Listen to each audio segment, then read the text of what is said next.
So I found a posting at the Tractor Supply that was advertising wanted farmer. I have property near me for privacy. I'm not going to shout him out, but I'm looking for someone who would be interested in farming it for free. I have fields that could be planted. There is no cost to farm it. However, crops would have to be something deer-like. I hunt the property on Saturdays, so no farming activities would be allowed. And then he's got his phone number. So, to me, this sounds like insanity, but I just want to talk to this guy. So we're gonna call him right now and see what happens. Hopefully, he picks up.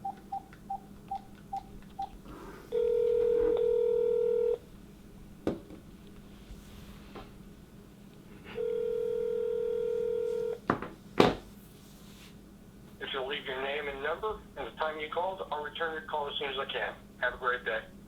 At the tone, please record your message. When you've finished recording, you may hang up or press 1 for more options.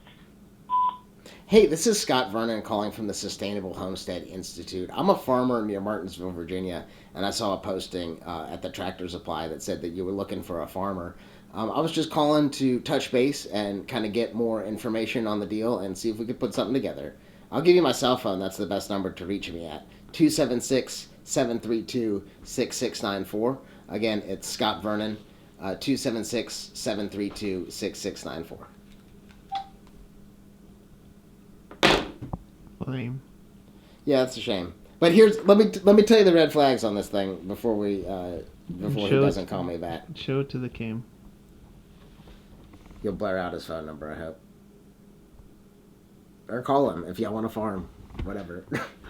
But here's the red flags for me. One is that there's no description of the fields. But even a bigger red flag is that like crops would have to be something deer-like. So I'm farming your land, but the deer are gonna eat it. I mean, yeah, there's always deer pressure, but like, is it hay fields? Is it and like the pH in this area isn't like that great. So you have to do some remediation that way if you're not doing like ruminant animals or chickens on top of it.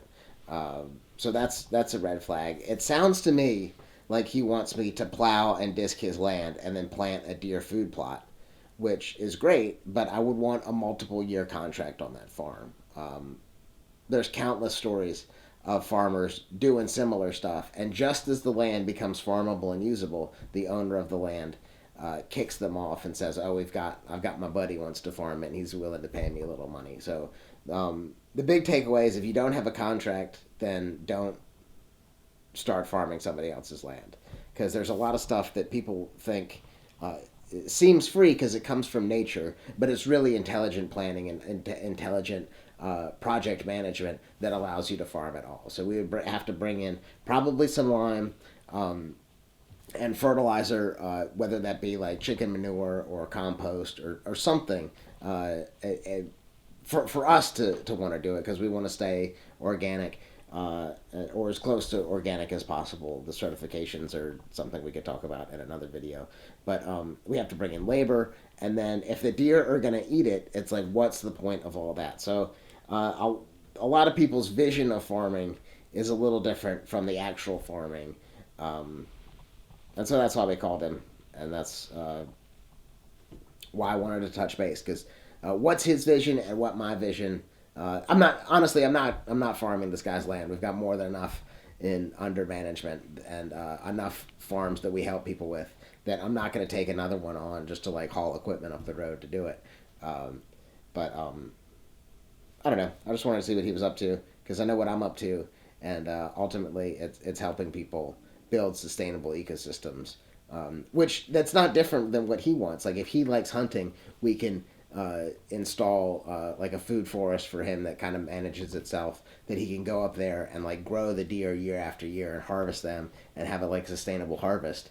But if he's there just killing deer every year, and we either have the ability to like regenerate the landscape and put in materials, or just be taking away. That's sort of like the rape and pillage mindset, or the regenerative farming mindset. So whichever you want to do, make sure that it links up with what the owner of the property want to do, but ultimately get a contract on it, because you're only going to screw yourself, and you have no recourse if you don't have a contract.